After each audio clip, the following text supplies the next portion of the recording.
시청자 여러분 안녕하십니까? 블록체인 인사이트의 이선주입니다.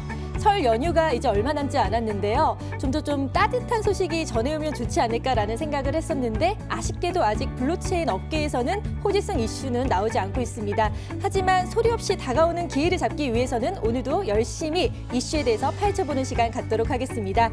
오늘은 1부 코인 생존 토크 실무자 회의와 2부 프론티어 인터뷰 시간으로 준비를 해봤는데요. 코인 생존 토크 실무자 회의에서는 코인 시장 최전방 전문가들을 모시고 시장의 핫 이슈를 자세하게 다뤄보도록 하겠습니다.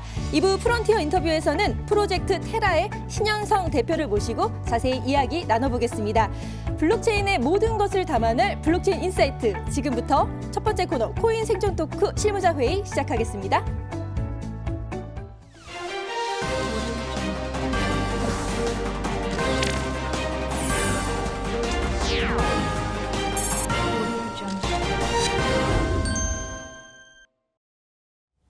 블록체인계의 지극히 개인적이고 편파적인 방송이죠. 자, 업계의 내밀한 속내를 정말 샅샅이 아주 자세하게 들여다보는 코인 생존 토크 실무자 회의 시간입니다. 자, 오늘도 치열한 코인판 선봉에서 열심히 일하고 계시는 두리안 블록센터의 블록체인 센터 박재준 센터장님 그리고 비트소닉의 신진욱 대표 모시고 이야기 나눠보겠습니다. 안녕하세요. 네, 안녕하세요.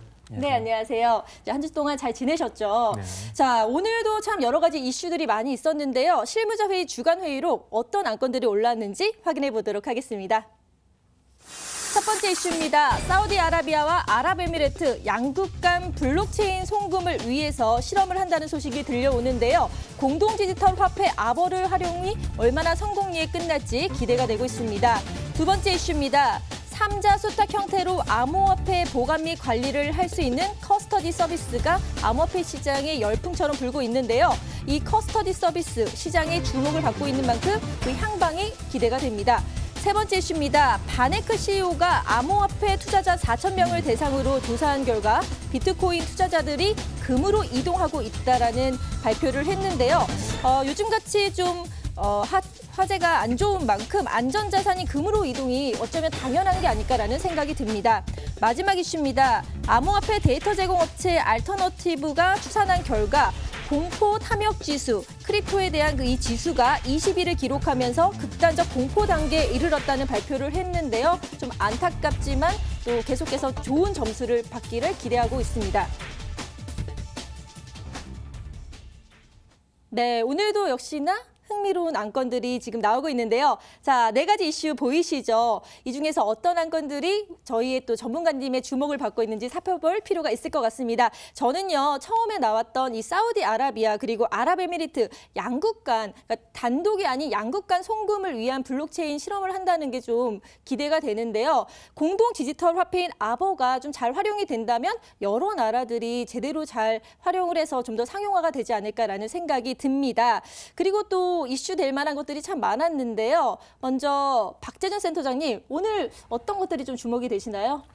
예, 오늘 지금 보시고 계시는 주제 중에서는 일단은 뭐 눈에 띄는 게 저는 커스터디 서비스 쪽인 것 같아요. 네. 지금 뭐 시장 상황도 안 좋지만 어떻게 해서든 지금 방법론을 찾으려는 시장 참여자들 입장에서는 뭐 하나의 좋은 시도이고 이게 점점점 확대돼야 된다라는 시각이 있기 때문에 우리가 뭐 다뤄야 될 얘기인 것 같고요. 또 하나는 지금 이제 말씀하셨던 것처럼 사우디나 중동 또는 동유럽, 그러니까 유럽, EU 내 국가들이 저마다 이제 화폐를 발행하고 있는데 네. 사실 지금까지는 그 실효성이나 기대가 그렇게 크지 않았어요. 근데 지금 언급하셨던 사우디나 또 뉴스에 나왔던 이란 이런 나라들이 이제 그들이 안고 있는 경제적인 문제들을 해결하기 위한 방편으로 지금 시도를 하고 있는데 이 2가지 정도가 관심이 가는 주제입니다. 네, 좀 저랑 비슷한 의견이신 것 같은데요. 커스터디 서비스 그리고 양국 간의 송금을 위한 블록체인 서비스가 좀 활성화되길 기대해 봅니다. 그럼 이제 또 대표님은 어떤 생각을 갖고 계시나요? 저는 오늘도 일단 2개를 지어보면요.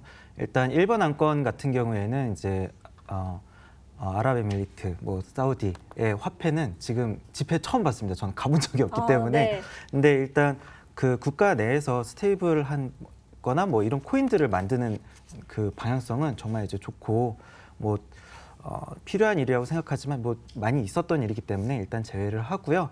그리고 이제 4번 이제 크립토 공포의 경우에는 많이들 언급되고는 있지만 저는 이제 거래소 입장에서 편파적으로, 이 편파적인 방송이니까 거래소 입장에서 이제 말씀을 드려보면은 12월 같은 경우에는 정말 거래가 일어나지 않았어요. 그래서 사는 사람, 팔려는 사람이 전혀 없었고, 그렇기 때문에 이제 저희 거래소 내에서도 이벤트를 준비했다가 빨리 이제 취소를 하게 됐어요. 그러니까 이벤트를 하더라도 아무도 이제 거래하지 않았었거든요. 근데 지금 1월 달 현재까지만 하더라도 상황이 12월보다 굉장히 극적으로 좋아졌다는 생각이 많이 듭니다. 그래서 살려는 사람, 팔려는 사람도 많고, 실제로 거래소에 이제 거래 내역이 이제 많이 늘어나서 저희 거래소가 조금 지난달보다 더 성장을 해서 그런지 몰라도 조금 더 거래량이 굉장히 12월보다 많이 되고 있어요. 그래서 그런 부분들은 이제 굉장히 이제 좋다고 생각하고요. 이제 이번 커스터디 서비스 같은 경우에는 저희도 이제 많이 고려하고 있습니다. 저희 거래소도 실제로 지금 거래가 실제로 많이 일어나고, 이제 우리나라에서 신문 기사를 보니까 저희가 한 4위 정도 된다고 이제 발표를 하더라고요. 네. 그러다 보니까 커스터디 서비스를 잘 하려면 브랜드가 좋아야 되고 신뢰도 좋아야 된다고 생각을 해요. 그러다 보니까 저희 내부에서도 우리 못할 줄 알았는데 할 수 있겠다라는 생각이 조금 들어요. 그래서 이번 커스터디 서비스에 대해서 저희 거래소 입장에 대해서 좀 이야기해 보면 좋지 않을까 하는 생각이 듭니다. 예. 네, 일단 크립토에 대한 극단적 공포 단계는 좀 우려가 아닐까라는 말씀을 해주셨습니다. 점점 거래가 활성화되기 때문에 더 나아질 것 같고요. 두 분이 공통적으로 말씀해 주신 게 이제 커스터디 서비스에 관련된 거기 때문에 자, 오늘의 안건은요. 속속 등장하는 수탁기관, 암호화폐 시장 어떻게 바꿀까라는 주제로 코인 생존 토크 실무자 회의를 한번 시작해 보도록 하겠습니다. 커스터디 서비스 좀 생소하신 분들도 있으실 것 같아요. 그래서 여기에 대해서 좀 개념을 알아갈까 하는데요. 뭐 투자자들이 직접 투자하기 위해서 안전한 기관, 좀 그걸 대행해주는 일종의 신탁회사 이런 개념이 아닐까라는 생각이 드는데요. 여기에 대해서 신재준 센터장님은 어떻게 좀 정의를 내려주실 수 있을까요? 예, 일단 뭐 커스터디라는 뜻 자체가 이제 수탁이니까요. 이제 커스터디 서비스는 원래 이제 주식이나 기존 금융 상품에 투자하는 데 있어서 이제 해외에서 이제 투자를 어떤 특정 나라에 이제 진행을 할 때 그 투자 자체가 복잡해지지 않고 안정적으로 투자할 수 있는 환경이죠. 그러니까 일종의 보관이고 또 그들을 대신해서 매입이나 매도를 대행해주기도 하는 그런 서비스입니다. 근데 이제 이 커스터디 서비스가 암호화폐 쪽 시장으로 들어오게 된 이유는 뭐 이제 여러 가지 해킹 사고도 많았고, 또 거기 이제 이 코인들을 상장하고 또 거기서 운영하는 과정에서 여러 가지 문제점들이 많다 보니까 네. 이 커스터디 서비스가 이 암호화폐 시장에 무엇보다 필요한 거 아니냐라는 시각이 있었던 거죠. 그래서 이제 지금 뭐 이제 뉴스에서 많이 보시는 것처럼 뭐 비트고나 그다음에 뭐 피델리티, 코인베이스, 제미니 뭐 이런 여러 회사들에서 지금 뭐 준비 중인 회사들도 많이 있죠. 이미 나와 있는 것도 있고, 뭐 일본의 노무라나 미국의 노먼 트러스트나 여러 회사들이 지금 준비를 하고 있습니다. 근데 이 서비스가 조금 다르게 봐야 될 것은 기존의 이 커스터디 서비스라는 건 국경에 대한 제한이 있었고 시장에 대한 제한이 있었기 때문에 물리적인 제한 장벽이 있었던 거죠. 그렇기 때문에 당연히 커스터디 서비스를 대행해주는 기관이 있어야 되는 거고, 근데 그 이유가 좀 전에 말씀드린 그런 이유였는데 암호화폐는 사실 어느 나라 어디를 가든 거래에 그런 장벽이 없기 때문에 그런 이유 때문에 수탁을 하지는 않는 상황인 거죠. 네. 이제 오히려 이제 지금 암호화폐 시장에서 뭐 블록딜이라든지 대규모 거래 또는 고빈도 거래들처럼 또는 해킹에 대한 부담이라든지 이런 것들에 좀 더 안전지대로 좀 만들어주고, 또는 가격의 급등락이나 이제 이런 일들이 발생하지 않는 상황에서 큰 거래들을 만들어주기 위한 목적이 더 큰 거죠. 기존의 수탁 서비스하고는 조금 다른 목적에서 더 많이 생겨나고 있지 않나, 그렇게 봐야 될 것 같습니다. 네, 뭐 해킹에 대한 안전지대, 그리고 가격 급등락에 대한 좀 큰 거래를 위해서 잘 유지하기 위해서 커스터디 서비스가 도입된 게 아닌가라는 말씀을 해주셨습니다. 그럼 이어서요, 또 거래소를 가지고 계신 신 대표님 입장에서는 또 다른 좀 입장차가 있으실 것 같은데요. 어떻게 보고 계시나요? 네. 거래소를 가지고 있다고 하니까 되게 네. 멋있는데요. 네. 일단 커스터디 서비스에 대해서는 굉장히 생소한 개념인 것 같아요. 그리고 앞으로도 이게 활성화가 되더라도 일반 개인 투자를 하시는 분들에게는 와닿지 않은 서비스일 것 같아요. 그런데 사실 무언가 이제 산업이 이제 발전을 하게 되거나 아니면 일이라는 게 이제 점점 고도화되다 보면은 세분화되게 이제 마련인 것 같아요. 이제 요즘에 수탁 서비스에 대해서 이야기 나오는 것도 저도 이제 기존에 이제 주식 투자를 할 때나 이럴 때는 크게 이렇게 와닿지 않다가 저도 이제 거래소를 하면서 이런 커스터디 서비스는 생각이 없으세요? 라는 이제 질문을 이제 많이 받았어요. 그런데 그걸 이제 우리가 할 수 있는 서비스인가? 라는 이제 생각들을 좀 하고 있다가 요즘에는 좀 많이 현실화되어 있고 저희 사이즈가 아니라 이제 큰 거래소들도 단순히 이제 혼자 이제 본인의 브랜드만으로 하기는 좀 어려운 상황인 것 같아요. 그러다 보니까 우리나라 내에서 거래소들끼리 좀 모여서 하나의 뭐 수탁회사를 만든다든지 이런 좀 그 공식적인 오피셜한 건 아니지만 이런 이야기들이 거래소 대표님들끼리 좀 이야기들이 나오는 것 같아요. 그럼 결국에 그런 수탁 기관을 이제 만들어서 이제 무엇을 하느냐라고 했을 때 결국에 저희도 무언가 이제 중앙화된 거래소를 하나에 또 만들어두고 저희들이 이제 좀 붙게 되겠죠. 그런데 유저들이 내는 그런 오더북이나 호가창들이 아니라 좀 큰 거래의 것들을 네. 이제 할 텐데 저희 거래소 같은 경우에도 콜드 월렛에 한 80% 이상의 자산이 들어가 있어요. 그런데 이제 수탁 서비스의 경우에는 거의 99% 이상의 콜드 월렛에 넣어놓고 그것에 대해서 이제 일종의 영수증을 이제 발행해서 서로 거래를 한다든지 그리고 이게 한 개인의 소유, 한 법인의 소유가 아니라 여럿이 이제 소유하고 있는 회사이기 때문에 그 안에 또 다른 이제 또 조직이 있고 그렇다고 하면은 예를 들어서 저희가 이제 타 거래소와 우리가 이걸 보낼 테니까 너희도 이걸 보내주세요라고 이렇게 얘기하는 게 아니라 한 곳에 그거를 이제 또 모아놓고 하게 되면은 또 그런 거에 또 이점이 있고 시스템이 또 모아지니까 그런 부분이 좋아질 것 같아요.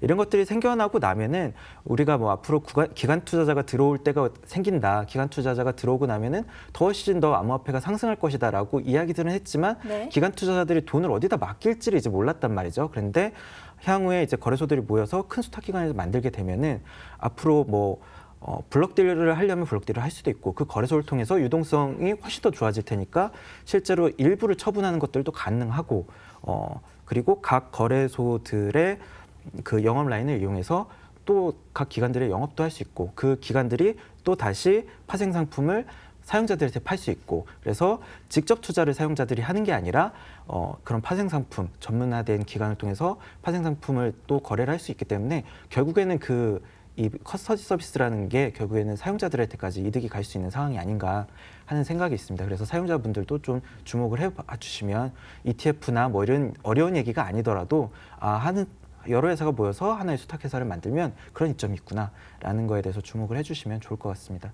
네, 거래소 입장에서 아주 자세하게 말씀을 해주셨는데요. 사실 이제 암호화폐 시세가 좀 융통성 있게 잘 돌아가기 위해서는 이른바 큰돈이라고 하죠. 기관 투자자들이 유입이 돼야 되는데 그러기 위해서는 안전한 기관이 필요하고 어찌 보면은 수탁 기관의 필요성은 당연한 걸 수도 있을 것 같습니다. 그러면은 해외나 뭐 여러 외국에서도 이제 거래소 그리고 다른 쪽에서 활발하게 이런 커스터디 서비스가 좀 움직임이 있을 것 같은데요. 신 대표님이 보시기에는 좀 어떤 현황을 보실 수가 있나요? 이제 그 유명한 이제 지갑 업체로 전자 지갑 업체로 알려져 있는 이제 빗고 같은 이제 서비스는요. 이제 저희도 이제 일부 사용하기도 하지만 신규로 생성되는 이제 거래소라든지 기존 거래소들도 빗고라는 전자 지갑을 굉장히 잘 사용을 합니다. 이제 거래소에서 사실 빗고라는 지갑을 사용하기에는 조금 그러니까 외부에 결국에 본인의 자산을 위탁시키는 거기 때문에 쉽지 않은 결정이지만 빗고의 시스템을 보면 좀 신뢰가 가요. 그리고 오히려 우리보다 더 믿을 만한 부분도 있습니다. 그래서 저희도 그런 걸 이제 차용을 하긴 하는데 저희도 거래소 입장에서 유저들의 자산이 이제 굉장히 이제 많이 쌓이면 이 자산을 가지고 어떻게 이제 새로운 사업을 할 수 있을까 고민을 이제 하게 되지만 빗고 같은 경우에도 비슷한 것 같아요. 이제 각국의 거래소들이나 좋은 시스템, 좋은 보안 시스템을 갖고 있기 때문에 전 세계의 비트코인 자산이 이제 빗고로 이제 굉장히 이제 많이 쏠리게 되고 그러면 거래소들도 빗고하고 제휴 모델이나 클라이언트가 될 수 있는 네, 마찬가지로 아까 설명드린 것처럼 저희가 거래소끼리 모여서 수탁 기간 할 수도 있지만 빗고와 제휴를 맺고 서로 상호의 파이프라인을 이제 뜰 수도 있겠죠. 근데 거기까지 이제 그 로드맵이 되어 있는지는 자체 이제 서비스 모델도 모르겠지만 있겠지만 그런 것도 가능은 하다라는 네, 말씀이죠. 그런 부분도 이제 가능할 것이고 일단 타 업체들은 이제 어떤 상황인지는 모르겠지만 빗고가 그 비트코인을 맡아준다고 하는 거는 저희가 실제로 굉장히 많은 그 연구 끝에 저희도 이제 선택한 거고 저희뿐만 아니라 타 거래소들도 그렇게 선택하는 걸 보면 빗고의 시스템은 어느 정도 이제 믿을 수 있다고 보입니다. 그렇기 때문에 그리고 그런 것들을 또 레퍼런스 삼아서 이런 거래소, 가상화폐, 암호화폐 거래소가 아닌 타 전통적인 자산을 갖추고 있는 곳에서도 충분히 신뢰할 만한 부분이 되지 않을까 생각이 들어요. 그래서 비트고 입장에서 굉장히 자연스럽게 이제 할 수 있는 부분이고 뭐 연동돼 있는 거래소, 뭐 저희는 아직 뭐 그렇게 되어 있지 않지만 그런 걸 통해서 유동성을 해결한다든지 아니면 그 네트워크를 이용해서 블록 딜을 할 수 있다든지 그런 부분들에 대해서 충분히 잘할 수 있을 거라는 생각이 듭니다. 저희가 빗고를 서비스 쓰면서 돈을 좀 많이 내기는 하지만 저희가 트랜잭션이 많아서 많이 내기는 하지만 그래도 서비스가 좀 잘 됐으면 좋겠다라고 생각이 들고 이거 외에도 다른 영업을 했으면 좋겠다고 생각했는데 빗고에 이른 소식은 되게 좀 좋은 저희도 고객으로서 좋은 소식인 것 같습니다. 네, 비트고 서비스에 대해서 좀 긍정적으로 신뢰할 만하다고 말씀을 해주셨는데요. 그래서 그런지 골드만삭스에서도 작년 10월에 이 커스터디 서비스 스타트업 비트고에 무려 1,500만 달러를 또 투자를 했거든요. 그만큼 또 전 세계가 주목하고 있는 서비스가 아닐까라는 생각이 듭니다. 골드만삭스 또 그 외에도 여러 기업들이 지금 활발하게 해외 커스터디 서비스를 지금 하고 있는데 여기에 대해서 또 박 센터장님은 어떻게 보고 계시나요? 그러니까 이제 지금 얘기하신 것처럼 이제 그 커스터디 서비스를 제공하고 있는 기관들이 있죠. 이제 거래소에서 일정의 이제 요건을 만족시켜서 뭐 200억 불, 그러니까 이제 2억 불, 20억 불 이렇게 해서 그 규모에 대한 커스터디 서비스 라이센스를 받는 경우도 있고 또 자체적으로 지금 얘기하신 대로 제휴하는 모델도 있을 텐데 이제 여기에 조금 다른 시각에서 한번 보자 그러면 이제 스테이블 코인들이 이 스탁 서비스를 충분히 대신할 수도 있는데 굳이 이런 이제 커스터디 서비스가 확대될 필요가 있느냐 이런 입장도 있습니다. 네. 이제 그쪽에 이제 스테이블 코인의 입장이겠죠. 근데 이제 그 예를 드는 것이 이제 지금 시티은행 그룹에서 서비스를 하고 있는 이 DAR 같은 경우가 뭐 기존의 빗고에서 서비스 하겠다고 하는 이 모델하고 비슷합니다. 이제 코인은 그대로 콜드월렛에 넣어져 있는 상태에서 일종의 영수증처럼 누가 얼마에게 거래됐다라는 그 기록만 남기는 거거든요.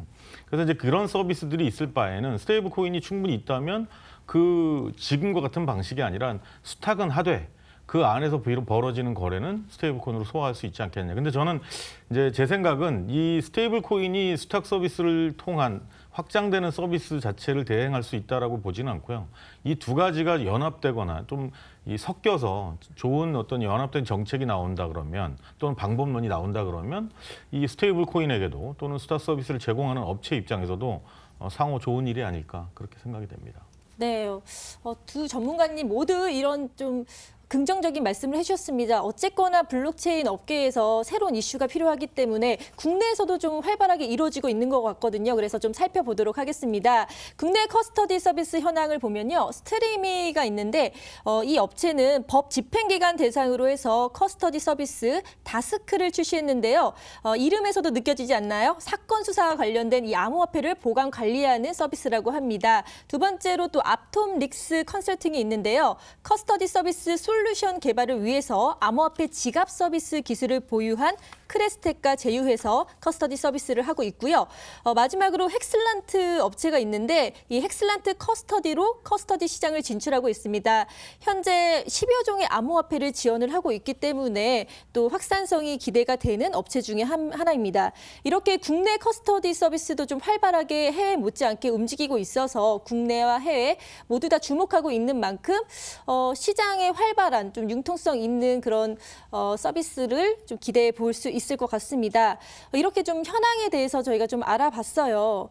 국내 그러면 커스터디 서비스 그 전망에 대해서도 좀 궁금하거든요. 박재준 센터장님 먼저 좀 말씀해 주시죠. 지금 얘기하셨던 스트리미 같은 서비스 같은 경우는 사실 이 커스터디 서비스의 이 범주에 들기는 좀 어려운 서비스라고 봐야죠. 네. 좀 특수 목적에 대한 방법이니까.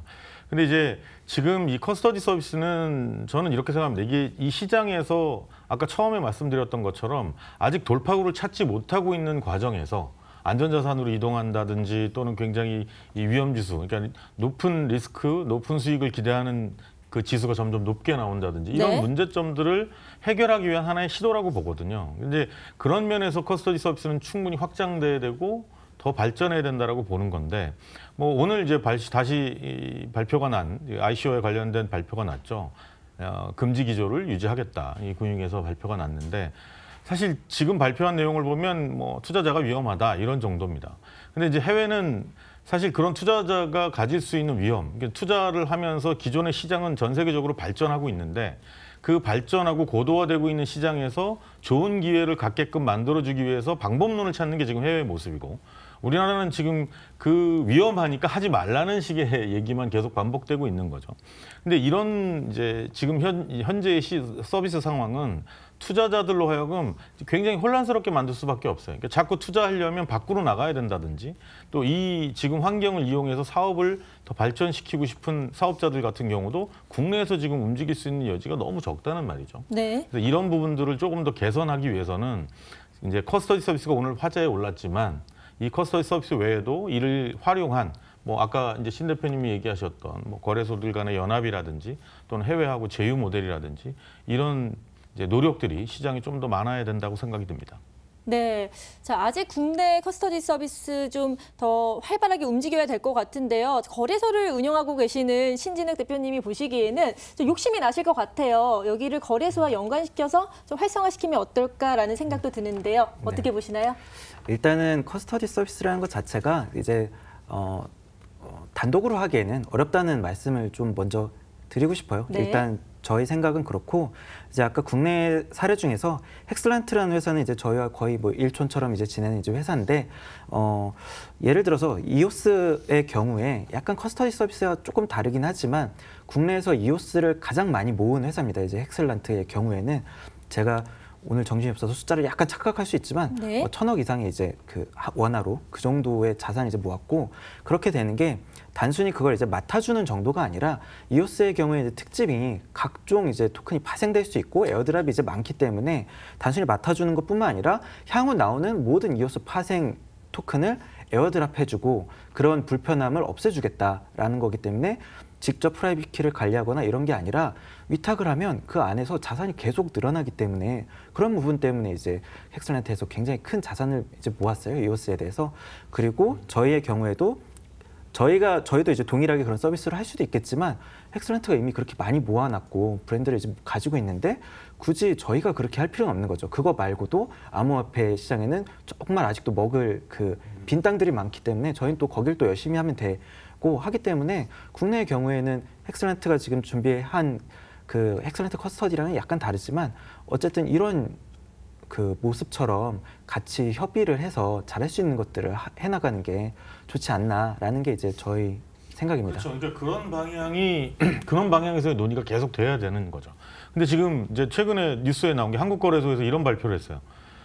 지금 개인들한테 문턱을 높여놨던 선물에 대한 투자 요건, 또 뭐 교육 시간이라든지 기본 자본에 대한 규모라든지 이런 거를 낮춰서 암호화폐 정말 이제 위험한 투자를 네. 원하신다면 그쪽까지 마시고 우리가 문턱을 낮출 테니까 한국 거래소에 선물이나 옵션 하러 오세요. 이런 지금 기사가 나왔어요. 근데 사실 지금 이 블록체인이나 암호화폐 시장은 지금 이제 시작하는 단계고 전 세계가 이걸 고도화하기 위해서 발전하고 시장을 선점하기 위해서 노력을 하고 있단 말이에요. 근데 지금 이렇게 국내를 막고 있는 상태에서 이제 투자자들에게는 그쪽보다 위험한 거 좋아하면 우리도 이거 열어주겠다라는 식의 사실 한국거래소는 아시는 분은 아시겠지만 이게 공적 기관이 아닙니다. 네. 근데 이게 뭐 지금 증권이나 선물회사 40여 개가 만들어 이제 1,000억의 자본금을 투여해서 만든 이제 사기업이란 말이에요. 민간 기업이란 말이죠. 근데 거기서 이제 개인 투자자의 리스크를 줄이기 위해서 만들어놨던 문턱을 그 암호화폐 시장이 위험하니까 이쪽으로 덜 위험하다라는 전제로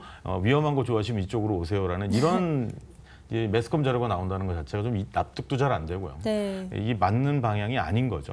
논의의 방향이 좀 잘못됐다고 생각합니다. 네, 두 분께서 또 의견을 잘 말씀해 주셨는데요. 일단 거래소 입장에서 신진욱 대표님이 헥슬란트와 좀 인연이 있으신데 이오스를 많이 보유하고 있는 이 헥슬란트가 본격적으로 한다면 좀 더 국내 암호화폐 시장에 또 새로운 획이 되지 않을까라는 또 말씀도 해주셨고요. 지금 또 박재준 센터장님께서도 여기에 대해서도 여러 가지 이야기를 해주셨는데 제가 궁금한 건 해외에서 어쨌거나 안정성, 효율성을 위해서 커스터디 서비스를 활발하게 하고 있는데 그런데 실질적으로 그러면은 이게 얼만큼 훈풍이 갈지 그리고 우리나라에 언제쯤 더 제대로 영향을 미칠지 이런 것들도 좀 궁금하거든요. 그러니까 지금 뭐 시기를 말씀드린다거나 네. 뭐 단계가 이렇게 흘러갈 것입니다라고 말씀드리기는 어려울 것 같고요. 근데 이제 지금 말씀하신 거에 말씀드릴 수 있는 상황은 지금 당장에 그러니까 커스터디 서비스가 이렇게 서비스하고 있는 기관이나 또는 업체가 늘어난다고 해서 시장에 금방 이제 기폭제가 돼서 뭔가 큰 변화가 일어나진 않을 거라고 봅니다. 근데 다만 이게 하나의 이제 펀더멘탈이 될 겁니다. 이렇게 해서 이제 기관 투자자나 또는 기관이 아니더라도 큰 엔젤이거나 빅 플레이어들이 들어와서 단기간 또는 큰 블록 딜을 하기 좋은 상황이 만들어지면 지금은 사실 단타 거래를 하는 시기라기보다는 미래를 보고 투자하는 투자자들이 많이 들어올 수 있어야 되거든요. 네. 이제 그렇게 되기에는 지금 나오고 오늘 우리 다룬 주제가 절대적으로 필요한 주제인 거죠. 그러니까 그게 일단 시작이라고 저는 봅니다. 그러면 지금 얘기하신 것처럼 그 펀더멘털이 만들어지면 그 위에서 제휴 모델이나 새로운 상품에 대한 아이디어나 또는 거래 방식에 대한 아이디어가 또 새로 나오고 그러니까 이런 시장의 시도들이 이제 시작될 거라는 기대. 뭐 이거는 정확하다고 볼 수 있습니다. 네, 암호폐 시장의 신호탄이 될 수 있는 게 스탑 기간의 도입이 아닐까라는 생각이 드는데요. 그렇다면 오늘 이야기 나눈 안건에 대해서 좀 핵심적으로 한 줄 평을 한번 들어보도록 하겠습니다. 그럼 신재준 대표님 먼저 부탁드립니다. 네. 지금 기관 투자자가 이제 들어오는 것들 다들 기대하고 계실 텐데요. 커스터디 서비스가 익숙하진 않지만 커스터디 서비스가 이제 잘 활성화된다면 기관 투자자들의 이제 기폭제가 되지 않을까 하는 생각하고 있습니다.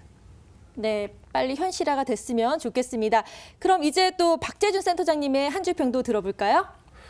예, 좀 전에 말씀드린 것처럼 지금 이제 투자자 보호를 위해서 해외에서는 그 투자자 보호를 위한 방법론을 찾고 있는데 한국은 여전히 위험하다라고 소리만 치고 있는 게 아닌가 이런 안타까운 상황이라고 좀 말씀드리고 싶습니다. 네, 한국도 위험한 걸 경고만 할 뿐만 아니라 또 방법을 찾는 그런 시도가 있었으면 좋겠습니다. 자, 오늘 스탑 기간의 등장이 암호화폐 시장이 어떻게 훈풍으로 작용할지에 대해서 좀 이야기를 나눠봤는데요. 그 기대감이 고조되는 만큼 긍정적인 신호로 작용하기를 바랍니다. 지금까지 두리안 블록체인의 박재준 센터장, 비트소닉의 신진욱 대표와 함께 가감없이 한번 토론을 나눠봤습니다. 다음 주에도 더 재미있는 주제로 찾아오도록 하겠습니다. 오늘 두 분 말씀 너무 고맙습니다.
블록체인 업계를 선도하는 국내의 유망 기업과 인물을 만나보는 시간, 프론티어 인터뷰 시간입니다. 자, 오늘은 일명 티몬이라고 불리는 국내 최초의 소셜 커머스 기업이죠. 티켓몬스터를 설립하신 신현석 대표를 모시고 블록체인 업계에 뛰어들어서 어떤 변화를 시도하고 계신지 좀 이야기 나눠보도록 하겠습니다. 지금 스튜디오에 나와 계시거든요. 인사 먼저 나눠볼게요. 안녕하세요, 대표님. 네, 안녕하세요. 네, 간단하게 시청자분들에게 자기소개 좀 부탁드립니다. 네, 안녕하세요. 저는 테라의 공동대표를 맡고 있는 신현성입니다. 그 전에는 전자상거래 플랫폼 티몬을 창업했고요. 현재는 이사회 의장직을 맡고 있습니다. 네, 앞서 잠깐 언급을 제가 했는데요. 이 티켓몬스터 하면 사실 모르시는 분이 없으시거든요. 그래서 그만큼 유명하고 성공을 하셨는데 이제 신현석 대표께서 티몬과 함께 또 이번 블록체인 프로젝트인 테라를 이제 하면서 다양한 시도를 하고 계신다고 지금 들려오는데 지금까지 과거 경험에 대해서 어떻게 좀 달려오셨는지도 궁금하고요. 그리고 어떻게 이 블록체인 업계에 발을 디딛게 되셨는지도 좀 알려주시기 바랍니다. 네, 저는 이제 2010년에 티몬을 창업했고요. 7년간 대표이사를 맡았습니다. 그리고 그 사이에도 꾸준한 도전을 했었는데 이제 2012년에 박지웅 대표님과 노정석 대표님과 함께 패스트트랙 아시아라는 회사를 만들어서 패스트트랙 아시아가 이제 공유 오피스 패스트 5와 그다음에 교육업체 패스트 캠퍼스를 만들었고요. 그다음에 2017년에는 벤처 투자를 할 수 있는 베이스 인베스트먼트를 설립을 했습니다. 그러다가 블록체인 기술을 접하게 되었고요. 네. 저는 이제 대학생 때 금융 전공을 했고 세상을 바꿀 수 있을지까지는 모르겠지만 금융을 혁신할 수 있는 되게 뛰어난 기술이다라고 생각을 했고 또 글로벌로 뻗어나가기 위해 되게 좋은 기술이다라고 생각해서 블록체인 업에 발을 들이게 되었습니다. 네, 그럼 제가 궁금해지는 게 이렇게 블록체인 업계의 새로운 가능성을 보셨는데 테라는 어떤 프로젝트이기 때문에 좀 도전을 하게 되셨나요? 네, 테라를 간략하게 설명드리면요. 저희는 블록체인 결제 시스템이라고 보시면 됩니다. 사실 전 세계적으로 이커머스 산업은 폭발적인 성장을 하고 있고 덩달아 페이먼트 업체들이 성장을 하고 있는데요. 저희 같은 경우에는 그 페이먼트를 블록체인 기술을 접목해서 거래처들한테는 보다 저렴한 수수료를 제공할 수 있고 또 고객들한테는 풍부한 혜택을 줄 수 있는 새로운 어떤 개념을 구성을 했습니다. 네, 테라 프로젝트 아주 임팩트 있게 설명을 해주셨는데요. 그런데 이제 테라는 스테이블 코인인데 요즘 블록체인 업계에서 사실 핫한 게 스테이블 코인이거든요. 왜 이걸 선택하게 된 건지 승산이 있다고 보고 계시는지 이것도 궁금해요. 사실 스테이블 코인은 너무 당연하게 필요한 존재라고 생각을 합니다. 네. 전자화폐 또는 암호화폐인데요. 화폐는 이제 교환 수단으로 써야 되고 교환 매개체로 쓰이려면 가격이 안정적인 건 너무 당연한 현실이라고 저희는 보고 있고요. 네. 사실 블록체인 업계가 너무 안타깝게도 되게 투기로 각인이 되어 있는데 그게 가격 변동성이 너무 심해서 그렇거든요. 그래서 스테이블 코인 같은 경우에는 그 가격 변동성을 억제하면서 실생활에 정말 침투할 수 있는 그런 블록체인 기술의 다음 단계라고 저희는 보고 있습니다. 네, 그러면 테라 프로젝트에서 테라와 함께 또 가격 안정성을 보장하기 위해서 만든 게 루나라는 토큰이 있다고 들었는데요. 이중 토큰 시스템입니다. 그래서 두 개의 토큰이 어떤 차이가 있고 또 테라의 토큰 이코노미도 함께 설명을 해주시면 이해가 더 쉬울 것 같거든요. 네, 테라는 알고리즘 기반의 스테이블 코인입니다. 네. 그래서 수요가 늘어나면은 통화량을 늘려서 증대시켜서 가격이 오르는 것을 억제시키고요. 반대로 수요가 떨어지면은 통화량을 축소시켜서 가격을 다시 올립니다. 그런데 이제 테라가 결제될 때마다 결제 수수료가 발생하고요. 그 결제 수수료는 그 두 번째 토큰인 루나의 마이너들한테 지급이 됩니다. 네. 그리고 루나 마이너들이 그 결제 수수료를 지급받는 대신 테라 경제가 축소할 경우에 담보 역할을 해주는 그런 상호 보완적인 역할을 그 이중 토큰이 하고 있다고 보시면 됩니다.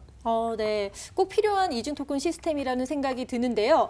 얘기를 듣다 보니까 테라는 스테이블 코인을 통해서 새로운 경제를 만들고 있다라는 생각이 듭니다. 그래서 암호화폐 경제 활성화를 위해서는 또 지속적인 연구가 필요할 것 같은데요. 이 부분은 어떻게 접근하고 계시나요? 네, 사실 많은 스타트업 조직은 개발팀은 있지만 네. 연구팀이 있는 경우는 굉장히 드뭅니다. 그런데 저희 테라 같은 경우에는 프로젝트를 시작하자마자 연구팀부터 만들었거든요. 그래서 현직 하버드 교수이자 이제 유럽 중앙은행을 자문하고 계시는 마르코라는 분도 저희 연구팀에 소속되어 있고 네. 또 미국의 중앙은행에서 10년간 일해왔던 에번이라는 친구도 저희 연구팀에서 연구를 이끌고 있습니다. 기존의 경제학과 통화 정책들을 깊이 이해해야지만 그게 디지털로 옮겨졌을 때 어떻게 공정하고 고객들한테 더 많은 가치를 줄 수 있을지에 대해서 연구를 할 수 있다고 생각해서 저희는 연구팀의 멤버들을 좀 최고급으로 구성하는데 많은 노력을 썼습니다. 네, 또 연구팀에 또 힘을 실어서 이렇게 하고 계시니까 더 기대가 되는데요. 그러면 이제 테라와 루나가 있는데 이게 각각 또 어떤 블록체인 플랫폼을 사용하는지도 알고 싶거든요. 네, 저희는 자체 블록체인 플랫폼을 만들고 있습니다. 그리고 결제 서비스가 저희 주요 서비스인 만큼 네. 안정적이고 빠르게 결제할 수 있는 블록체인 기술에 저희는 신경을 쓰고 있습니다. 네, 그렇군요. 자체 플랫폼 좀 연구를 많이 했기 때문에 이게 가능한 게 아닐까라는 생각이 드는데요. 그럼 테라 소개를 들으니까 좀 구체적인 질문을 드려봐야 될 것 같아요. 일단 테라의 시작과 관계된 질문부터 먼저 하겠습니다. 블록체인 기반 결제 시스템에 이제 주목하신 이유가 이 결제 시스템을 전자상거래에 접목을 하셨거든요. 그래서 팀원을 운영하시면서 이런 전자상거래와 결합을 해야 되는지 생각을 하신 건지 아니면 어떤 부분에 좀 중점을 두시고 이렇게 연결이 된 건지 궁금을 합니다. 네, 사실 전자상거래 업체들한테는 결제 시스템이 너무나도 필수적인 피처이면서도 되게 큰 고충입니다. 네. 사실 어떤 물건이 거래될 때마다 2%나 2% 또는 3%의 세금을 뗀다는 게 되게 큰 비용 부담이거든요. 그렇죠. 그게 뭐 자영업자들 입장에서도 되게 부담이 되고 또 뭐 조단위 거래를 하는 플랫폼 입장에서도 부담이 되는데요. 티몬 같은 경우에는 연 700~800억 수준의 거래 수수료를 내고 있었습니다. 네. 그럼에도 불구하고 이제 결제 시장에 큰 혁신은 없었다고 저는 판단을 하고 있는데요. 간편 결제 수단은 많이 나왔습니다만 사실 기존의 금융 시스템 위에 새로운 UI, UX만 입힌 것뿐이지 그 밑단에 있는 금융 인프라는 건드리지도 못했거든요. 그래서 저희 테라가 바라볼 때는 블록체인 기술을 접목해야지만 결제 시스템의 밸류 체인을 진정하게 혁신할 수 있고 이제 티몬 같은 플랫폼 또는 이제 작은 자영업자들에게도 더 저렴한 어떤 결제 수단을 제공할 수 있다고 봅니다.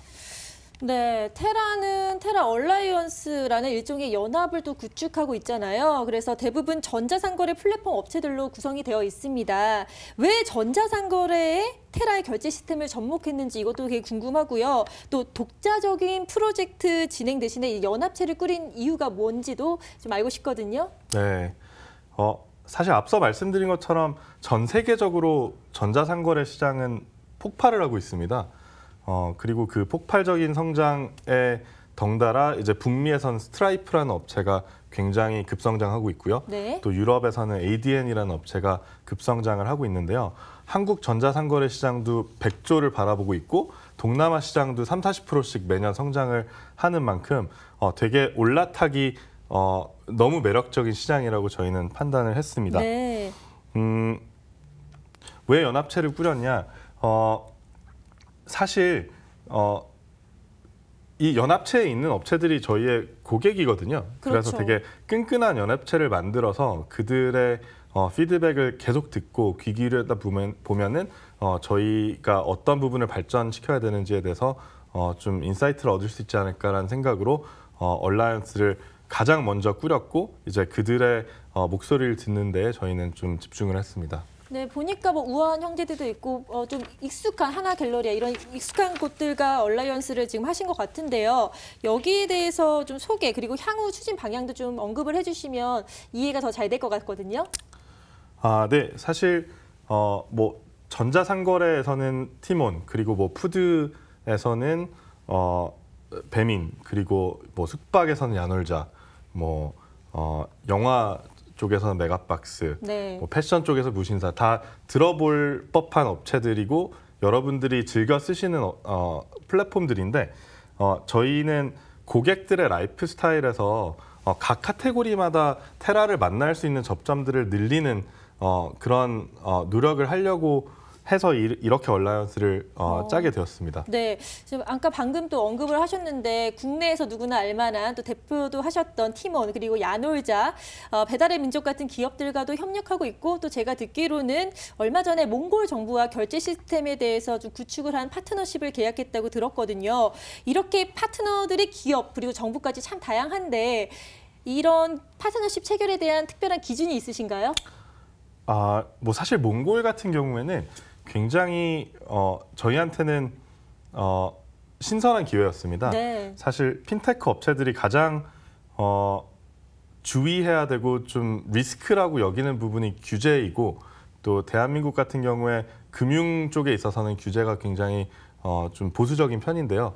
몽골은 나라가 작은 만큼 또 규제도 비교적으로 유연해서 굉장히 좋은 파일럿 마켓이라고 생각을 했습니다.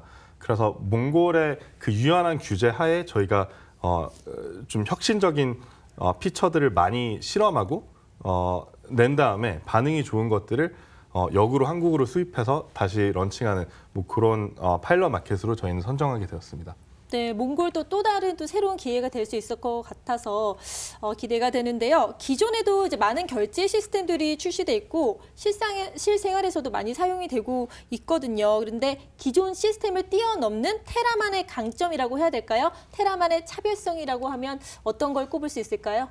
네, 테라만의 장점은 세 가지가 있는데요. 네. 첫 번째는 기존 페이먼트 밸류 체인에 있는 몇 개의 단계들을 저희는 배제함으로써 훨씬 더 싼 수수료를 저희 거래처들한테 제공을 할 수 있습니다. 두 번째는 스테이블 코인을 활용해서 결제를 시킨다고 말씀을 드렸는데 네. 스테이블 코인 경제의 성장분을 저희는 고객들한테 가치로 돌려줍니다. 그래서 고객들이 테라를 써서 결제할 때마다 5%던 10%던 지속적으로 할인 혜택을 받을 수 있는 구조를 저희는 만들었고요. 마지막으로는 블록체인 기술이 글로벌한 만큼 저희는 글로벌 페이먼트 수단을 꿈꾸고 있는데요.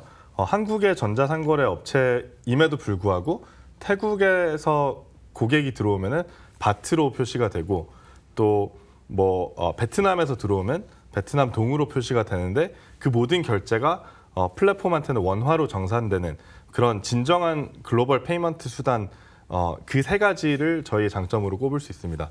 네, 세 가지 딱딱 이렇게 집어주시니까 이 장점이 확실히 들어오는데요. 저렴한 수수료, 또 스테이블 코인을 통해서 쓰시는 분들에게 또 돌려주는 그런 것들이 참 서로 상부상조해서 더 발전할 수 있을 것 같습니다. 이제 블록체인 기술이 세상에 나온 지 10년이 됐거든요. 그래서 이야기들이 많이 나오곤 있지만 사실 실생활에서 체감하기가 어려울 수도 있습니다. 개개인별로. 그래서 대표님이 느끼시기에는 어떻게 체감을 하고 계시고 더 활성화되려면 어떤 것들이 필요하다고 생각하시나요? 네, 사실 블록체인 기술이 아직 실생활에 활성화되지 않은 부분은 굉장히 안타깝게 생각을 하고 있고요. 어쩌면 테라의 미션이 단기적으로는 실생활에 침투할 수 있는 어떤 블록체인 서비스를 내놓는 거라고 볼 수도 있어서 네. 왜 활성화되지 않았는지에 대한 고민은 굉장히 많이 했습니다. 저희는 크게 세 가지 이유를 꼽을 수 있다고 보는데요. 첫 번째는 앞서 말씀드린 가격 안정성입니다. 네. 그러니까 가격이 지속적으로 변동하면은 교환의 매개체로 쓰이기 부적합합니다. 그다음에 두 번째는 사실 여태까지는 모든 코인이 거래소에서만 거래가 됐다고 볼 수 있는데요. 거래소는 어디까지나 투자하는 사람들이 들어가는 곳이지 네. 매일매일 방문하는 곳은 아니라고 볼 수 있거든요. 그렇죠. 그래서 고객들이 매일매일 쓰는 서비스, 저희 같은 전자상거래 얼라이언스를 통해서 유통을 해야지만 실생활에 침투할 수 있다고 저희는 보고 있고요. 마지막으로는 사실 기존에 쓰던 교환 방식, 화폐 방식들이 있는데 갈아타려면은 뚜렷한 고객들의 혜택이 필요합니다. 그래서 그런 고객 유치 비용에 대한 또는 고객을 유치할 수 있는 어떤 마케팅 디자인에 대한 고민이 여태까지는 좀 덜 되었지 않았나라는 생각을 한번 해봅니다. 네, 지금 말씀을 들어보니까 진짜 블록체인에 대해서 많은 또 기대를 하시고 뛰어드신 것 같은데요. 그러면 대표님은 테라를 통해서 어떤 꿈을 이루고 싶으신 건가요? 네, 사실 저희가 생각하기에는 그 고객들의 생활 속에 보이지 않는 세금이 되게 많다고 생각을 해요. 네. 저희가 페이먼트 시장에 대해서 말씀을 드렸는데 이제 저희가 결제할 때마다 물건을 살 때마다 2, 3%의 결제 수수료가 부과되고요. 그게 고객들한테 떼지 않아서 저희가 인지하지 못하는 거지 사실 가격들에 다 반영이 되어 있다고 볼 수 있습니다. 그런데 사실 결제뿐만이 아니라 뭐 해외 송금할 때 또는 환전할 때 또는 계좌를 열 때 또는 카드를 등록할 때 다 비용이 있고 수수료가 있어서 사실 통장 잔고를 보면은 왜 이렇게 적게 있는지 사실 실감이 날 수 있다고 생각하는데요. 네. 그런데 이 생활에 있는 세금을 하나하나 저희가 블록체인 기술을 통해서 제거를 하고 돈의 거래를 가장 자유롭게 만드는 게 저희의 최종 목표이자 미션이라고 볼 수 있습니다. 네. 그러면 테라의 앞으로 미래가 좀 궁금해지는데요. 로드맵은 제대로 지금 진행이 되고 있는지, 그리고 올해 안에 좀 실생활에서 사용을 할 수 있는 건지 이런 것들 좀 궁금하네요. 네, 사실 저희 서비스 런칭은 굉장히 임박했습니다. 네. 그래서 3월 중에 서비스를 런칭할 것 같고요. 얼마 안 남았네요. 네.